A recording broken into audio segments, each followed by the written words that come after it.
منهم بعد كده.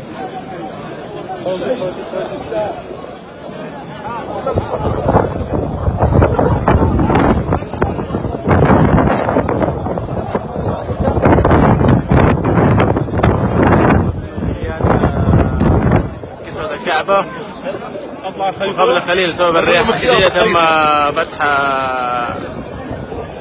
الركن القديم الكامل. رياح شديدة أثناء صلاة المغرب ردت في المسجد الحرام. اللهم اجعل الرياح خير على البلاد.